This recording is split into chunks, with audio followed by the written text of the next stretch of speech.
Recce 3 क्या है? अन्य रेकी सत्रों के समान यह कक्षा सत्र भी महत्वपूर्ण है। यह अद्भुत तकनीक है।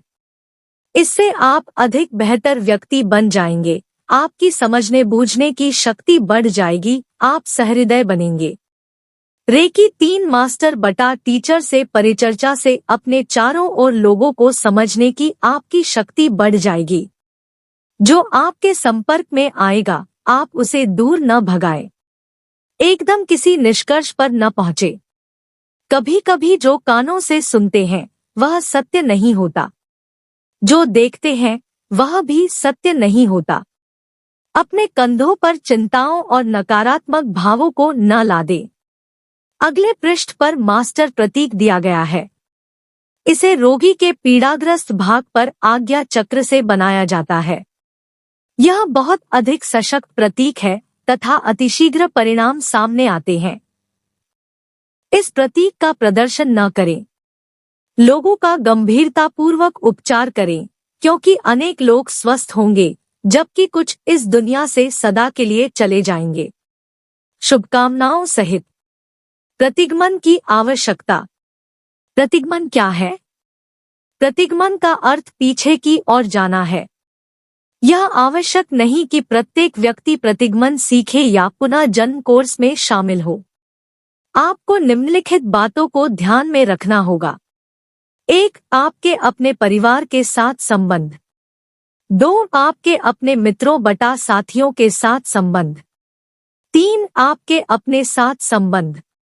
4. आपके अपने कार्य के साथ संबंध।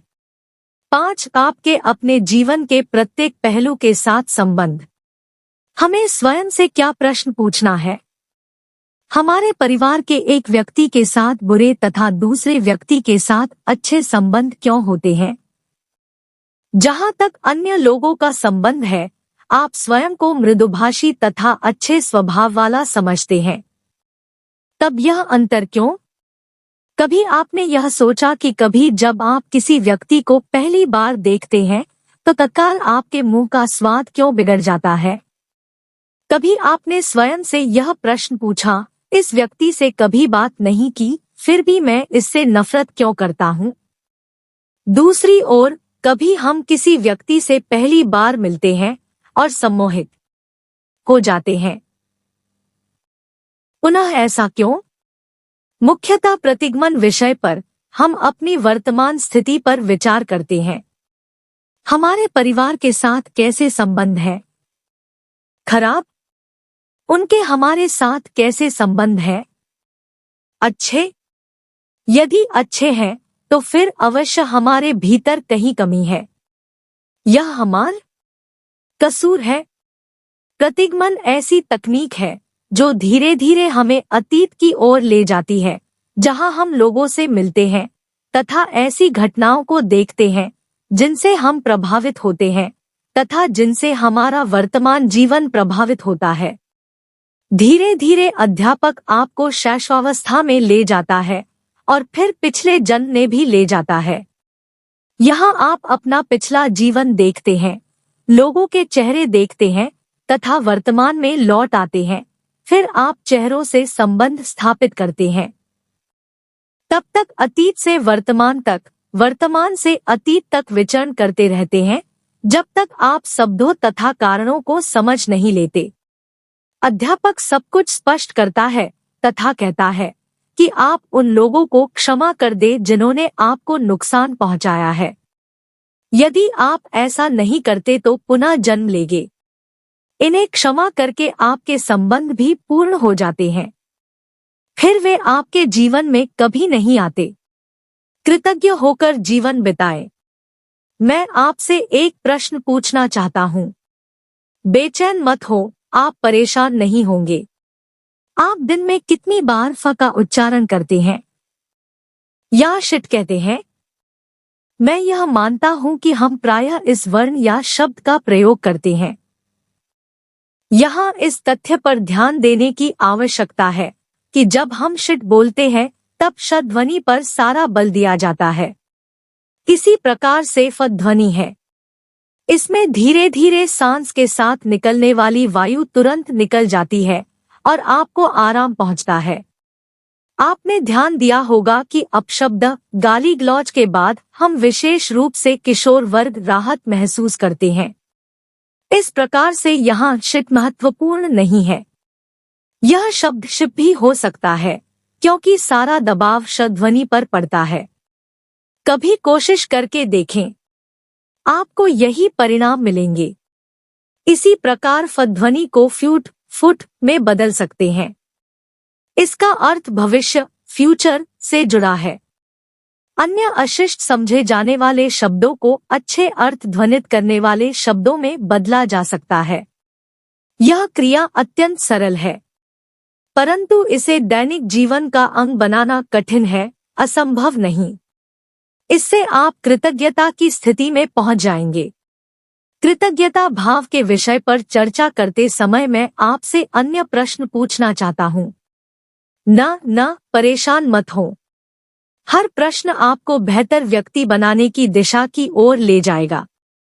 शारीरिक, मानसिक और आध्यात्मिक तीनों पहलुओं से आप अधिक स्वस्थ हो जाएंगे। आप दिन में स्वयं पर कितना समय देते हैं? मुझे जवाब मिला है कि 1 मिनट भी स्वयं पर नहीं दिया जाता। प्रकृति ने एक दिन में आपको कितने मिनट दिए हैं? 24 घंटे एक दिन 60 मिनट बटा 1 घंटा 1440 मिनट एक दिन 1440 मिनट बटा दिन में से आप उपलब्ध सुविधाओं के लिए कितनी बार धन्यवाद देते हैं?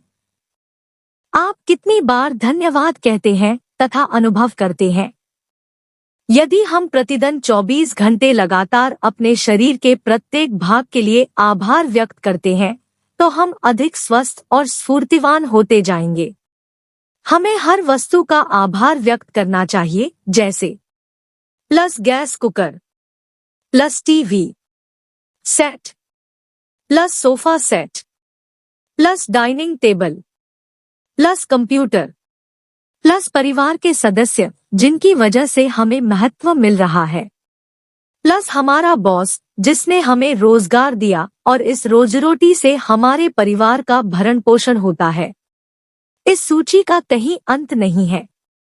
कृतज्ञता का भाव अपनाने से आप में विनम्रता आती है।